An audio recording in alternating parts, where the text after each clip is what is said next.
यह मार्ग का वर्णन गरुड़ ने कहा है केशव। यमलोक का मार्ग किस प्रकार कष्ट देने वाला होता है, वहाँ जिस प्रकार से पापी मनुष्य जाते हैं, वो हमसे कहने की कृपा करें। ऐसा प्रश्न करने पर श्री भगवान कहते हैं कि प्राणी को यमलोक का मार्ग बड़ा दुख देने वाला है। मैं तुमको बतलाता हूँ, तुम मेरे भक्तजन हो, तथापि सुनने से तुम कंपायमान हो जाओगे। उस मार्ग में विश्राम लेने के लिए वृक्ष की छाया तक नहीं है, तथा अग्नादि भी नहीं है जिससे कि प्राणी की रक्षा हो सके।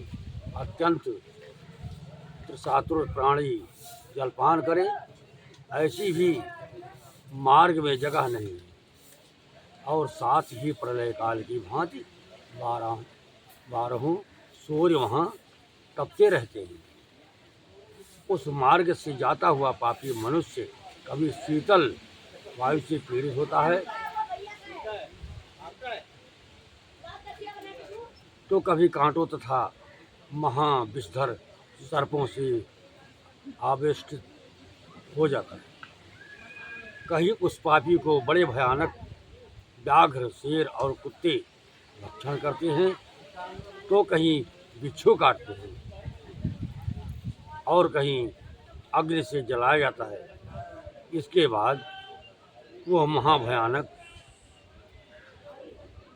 अस्पत्र वन में पहुंचता है, जो 2 सहस्त्र योजन लंबा चौड़ा है। वह वन कौवा, उल्लू, वट, गीध, मधुमक्खी, मच्छर आदि जीवों से तथा दावानल से व्याप्त है। अस्पत्र वन के पत्र से वह प्रेत छिन्न भिन्न हो जाता है। फिर मार्ग में वो कहीं अंधकूप नरक में, तो कहीं विकट पर्वत से गिर पड़ता है। कहीं तीक्ष्ण शस्त्र पर चलता है, कहीं जगह नुकीली कीलों के ऊपर चलता है, कभी भयानक अंधतम नरक में गिरता है, तो कभी जल में गिर पड़ता है, कभी तो जोक युक्त कीचड़ में पड़ता है, कहीं संतप्त गर्दम जलते हुए कीचड़ नामक नरक में पड़ता है, कहीं बालू का से भरे हुए नरक में पड़ता है, कहीं अग्नि से तप्त ताम्रमय नरक में गिरता है, कहीं अग्नि के अंगार से समूह में पड़ता है, कहीं महान धूम से भरे हुए नरक में पड़ता है। फिर यह मार्ग में जाते कहीं अंगार की वृष्टि होती है, कहीं लोह में वज्र सहित स्थूल पत्थर की वर्षा होती है, कहीं रुधिर की वृष्टि, कहीं शस्त्र की वृष्टि होती है, तो कहीं खौलते हुए जल की वर्षा होती है।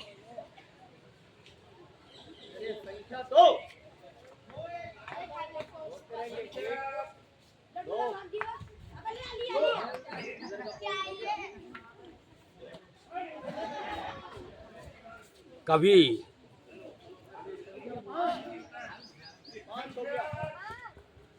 भस्म सहित कीचड़ की वृष्टि होती है, कहीं बड़े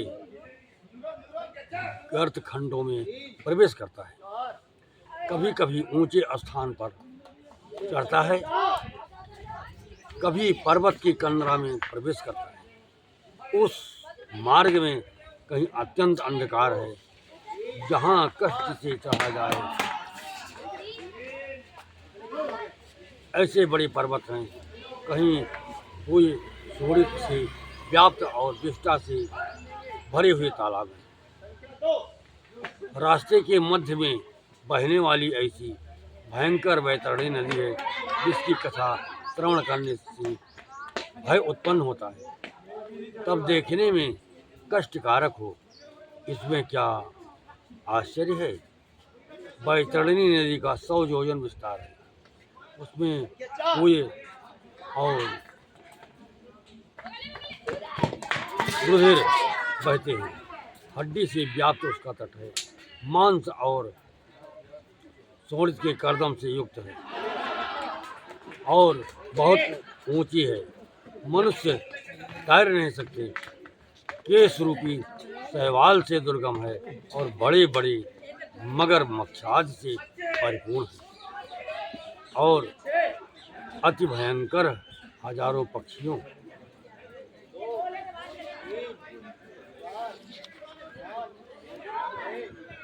से संपन्न है।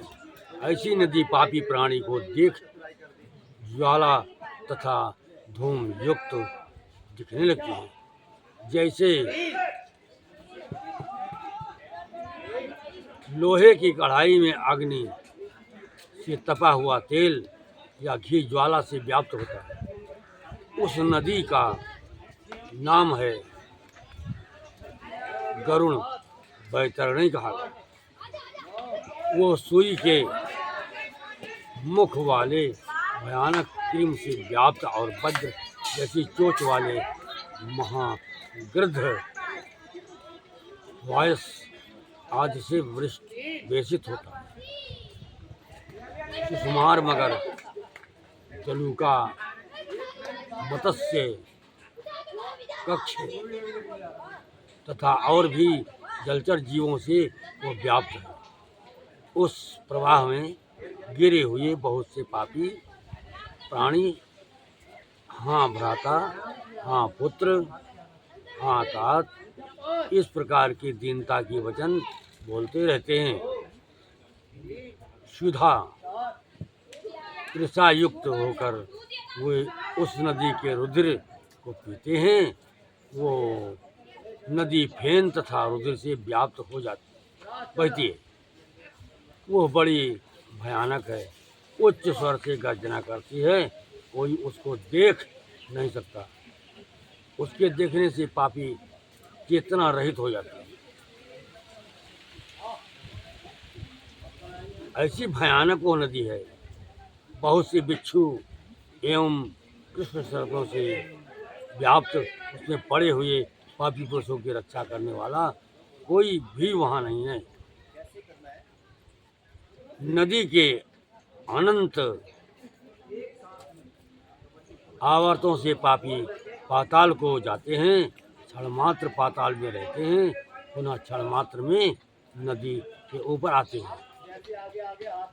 हे गरुड़, ऐसी वह नदी पापी पुरुष के गिरने के लिए रची गई है। उस नदी का पार नहीं दिखता और किसी से तैरी न जाए, ऐसी ही दुखदायक बैतरणी नदी का वर्णन किया। इस तरह से अनेक प्रकार के कलेश इसमें हैं। ऐसे दुखदायक जब मार्ग में पापी पुरुष होते चिल्लाते तथा दुखित होकर जाते हैं। उस मार्ग में कोई पापी जीव बाँस से बंधे हुए, कोई अंकुश से खींचे हुए, कोई शस्त्र के अग्रभाग द्वारा पीठ में छेदते हुए ले जाते हैं। यमदूत किसी की नासिका के अग्रभाग में पास बांधकर, किसी के कान में पास बांधकर और किसी को कालपास से बांधकर खींचते। कितने पापी गिरीवा में, भुजा में, पैरों में श्रृंखला से बंधे हुए जाते हैं। कितने लोहे के समूह को मस्तक पर रखकर रास्ते में चलते हैं। कितने ही को भयानक यमदूत मुकद्दर से ताड़ित करते हैं, तब मुख से रुधिर का वमन कर उसे रुधिर को वे पापी भक्षण करते हैं। इस प्रकार से अत्यंत दुखी हो अपने किए हुए कर्मों को भोगते हुए पापी यमलोक में जाते हैं। फिर भी मंद बुद्धि पुरुष पुत्र पौतादि को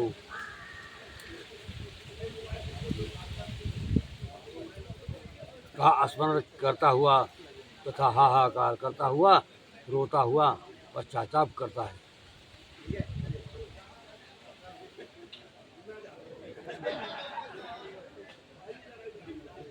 वो सोचता है कि बड़े पुण्य से मनुष्य जन्म मिलता है, उसे प्राप्त कर भगवत धर्म का आराधन मैंने नहीं किया। देखो ये भूल मैंने की है। दान अग्नि में हवन तप देवताओं की पूजा विधान से तीर्थ की सेवा आज नहीं की। ये जीव तुमने निंदनीय कार्य किए हैं, अतः अब तुम अपने किए हुए दंड मार्ग को भोगो। इस प्रकार आत्मा का संबोधन कर उपदेश करता है। हे जीव, ब्राह्मणों की पूजा, गंगा जल का पान, सत्पुरुषों की सेवा, परोपकार आज भी नहीं किया। हे जीवात्मन, तुम्हारे किए कर्मों के फल तुम ही भोगो। पशु पक्षियों के लिए वन में बापी कूप तड़ाक आदि नहीं खुदवाया और गौ ब्राह्मण की वृत्ति के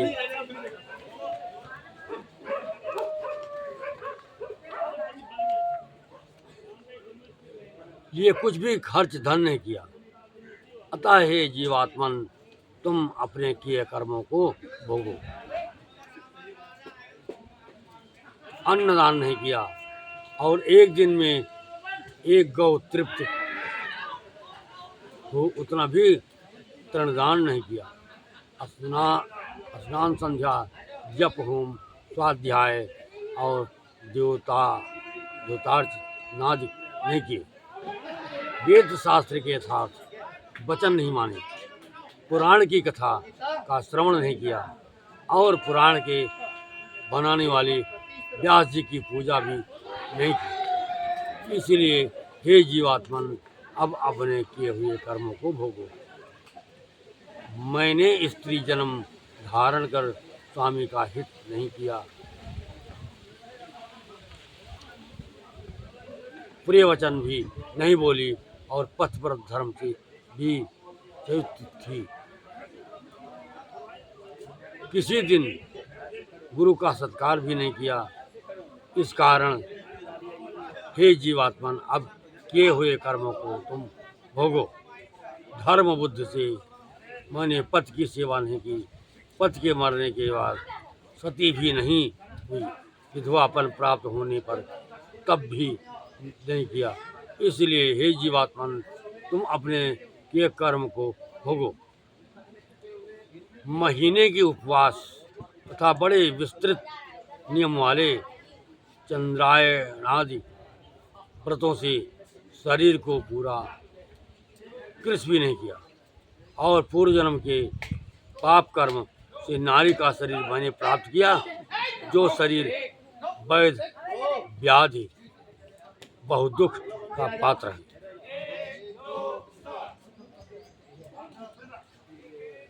हे गरुड़, वह प्रेत अनेक प्रकार से विलाप कर पूर्व जन्म के किए कर्मों का स्मरण करता हुआ विचार करता है कि अब मनुष्य देह कैसे प्राप्त होगा। ये विचारता हुआ प्रेत जाता है। 17 दिन तक प्रेत अकेला ही वायु वेग से जाता है। तदंतर 18वें दिन हे गरुड़, वह प्रेत अत्यंत रमणीय सौम्यपूर्व हो जाता है। उसमें प्रेतों के बहुत से गण रहते हैं। वहाँ पुष्पभद्रा नाम की नदी है और वहाँ न्यग्रोध नाम का अत्यंत सुंदर दिखाई देने वाला वृक्ष है।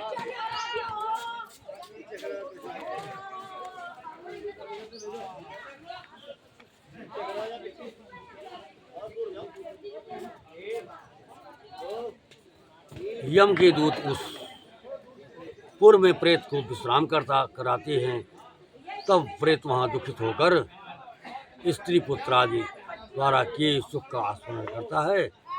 जिस समय में प्रेत धन नौकर आदि सबका शोध करता है, उस समय वहाँ प्रेत की और यमदूत सब इकट्ठे होकर उसे प्रेत को ऐसे वचन कहते हैं, हे मूर्ख, तू व्यर्थ सोच करता है। धन, वृत्ति, पुत्र, स्त्री, मित्र, बांधव आज तुम्हारे कोई भी नहीं है। जीव अपने किए हुए कर्मों को आप ही भोगता है, इसीलिए हम लोग मार्ग में चलो। अहो परलोक के यात्री, यमराज के बल और यम के दूत हम हैं, जिनके बल को तू नहीं जानता, और यमराज दंड ना दे ऐसा यत्न नहीं करता। इससे अब जिस मार्ग में लेना देना इत्यादि व्यवहार कोई भी नहीं, ऐसे मार्ग में तुझे अवश्य चलना है।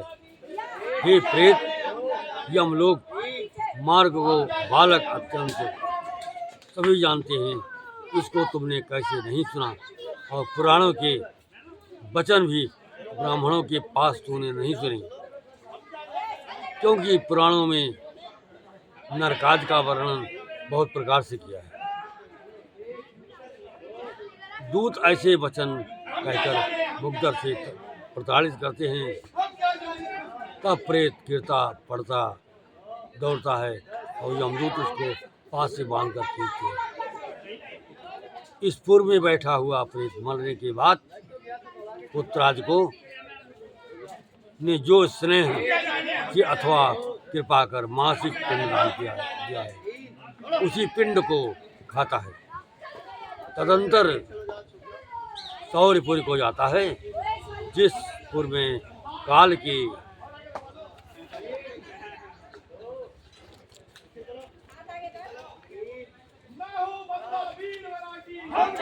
रूप को धारण करने वाला जंगम नाम वाला राजा है, जिससे प्रेत भयभीत वो विश्राम चाहता है।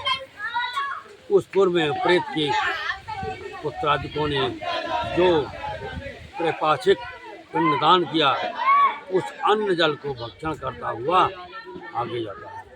प्रेत जल्दी से नगेंद्र भवन जाता है। वहाँ भयानक वन है, जिसको देख वो बड़े दुख से रोता है। निर्दयी यमदूत के पास से पहुँचा हुआ प्रेत 2 मास में रोता हुआ जाता है। वहाँ बांधवों के दिए हुए द्वितीय मासिक पिंड, जल और वस्त्र को भोग यमदूतों के पास द्वारा आगे जाता है। तीसरे मास में गंधर्व पुर को व्याप्त हो त्रैमासिक पिंड को गंधर्वपुर में भोग आगे चलता है। चतुर्थ मास में कैलागमपुर को जाता है। वहाँ प्रेत के ऊपर बहुत से पत्थर बरसते हैं। वहाँ चतुर्थ मास के दिए हुए पिंड का भोग कर किंचित सुख को प्राप्त हो, वहाँ से 5वें महीने में क्रोधपुर जाता है। वहाँ पंचम मासिक पिंड को भोग कर आगे क्रूरपुर को जाता है। 5.5 मास के बाद न्यून चौमासिक होता है। उस समय के उस घट सहित पिंडदान से प्रेत कुछ तृप्त होता है, और वहाँ आधे मुहूर्त तक आराम कर बड़े दुख से कंपायमान हो यमदूत की गर्जना से उस पुर को त्याग वह त्रिभुवन नामक पुर को जाता है। वहाँ यमराज का छोटा भाई विचित्र नाम वाला राजा राज्य करता है। उस पुर में उस विशाल काय यम के भाई को देख प्रेत भय से दौड़ता है। तब नाव चलाने वाले उस प्रेत के सामने आकर कहते हैं कि बैतरणी नदी में चलाने के लिए हम नाव लेकर तुम्हारे पास आए हैं। अब तुम्हारे पास कोई ऐसा पुण्य हो तो कहो।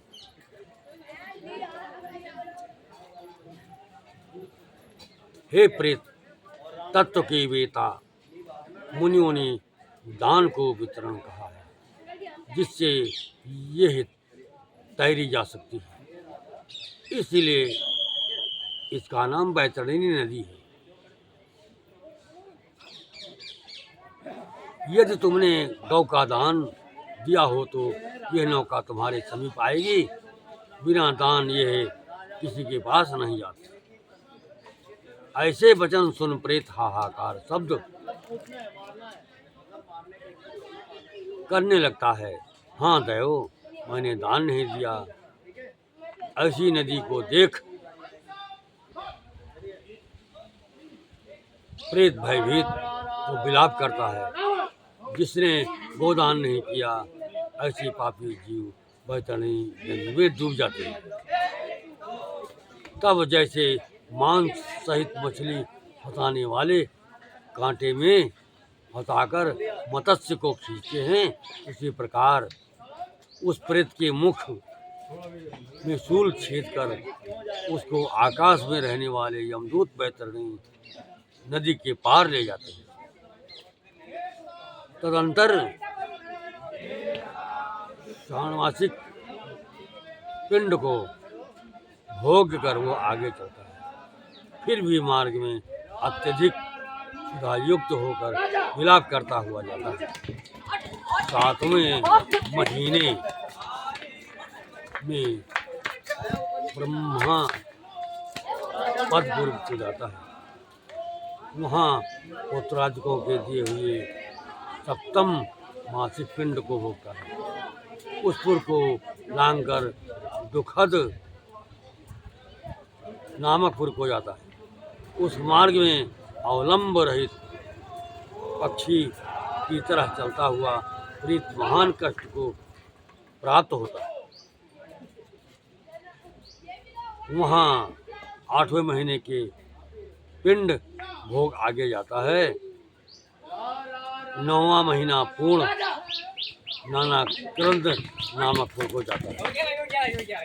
उस पुर में नाना प्रकार के जीव अत्यंत दारुण भयानक शब्द करते हैं। उनको देखो शून्य हृदय से आप ही दुखी हो रोता है।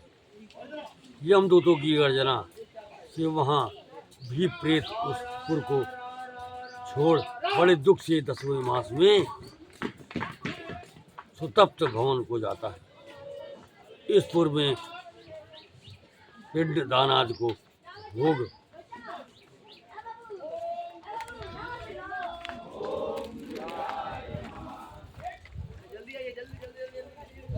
11वां मास पूर्ण होने पर रौद्र नामक पुर को जाता है। उस पुर में पुत्रादि के दिए हुए पिंड को भोग 11.5 महीने में पयोवर्षण नामक पुर को जाता है। उसके बाद सीताढ़य नामक नगर को जाता है। उस पुर में हिम से 100 अधिक महान शीत पड़ता है।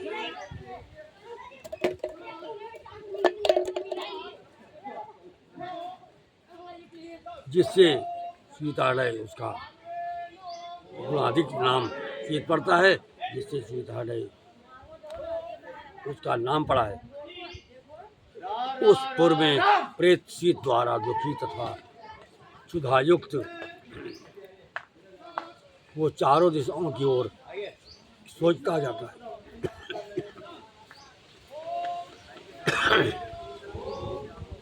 मेरे कोई बांधव मुझे दुख से निर्वृत्त करे। तब यमदूत बोलते हैं कि तुम्हारे ऐसे पुण्य कहाँ हैं जो कोई तुम्हारे दुख मिटाए। उस पुर में वार्षिक पिंड को खाकर वो प्रेत कुछ धैर्य धारण करता है। तदंतर 1 वर्ष व्यतीत होने पर यमलोक के समीप बहुभीत नामकपुर में जाकर पिंड से उत्पन्न हुई हस्त प्राण देह का त्याग करता है। हे गरुड़, इसके बाद अंगुष्ठ मात्र वायु रूप जीवात्मा कर्मों को भोगने के निमित्त यातना भोगने के योग्य शरीर को धारण कर यमदूतों के साथ यमलोक को जाता है। हे गरुण, परलोक के निमित्त जिसने दान नहीं दिया वो कष्ट से तथा दृढ़बंध से बंधा हुआ यमलोक को जाता है। उस यमराजपुर के 4 दरवाजे हैं। इसमें दक्षिण द्वार के मार्ग को, हे गरुण, मैंने तुमसे कहा, उस भयानक यमलोक के रास्ते में क्षुधा, तृषा, श्रम आदि से दुखी हुए प्रेत जिस प्रकार से जाते हैं उसको मैंने कहा है। अब तुम क्या सुनने की इच्छा करते हो? बोलो गरुड़ भगवान की जय।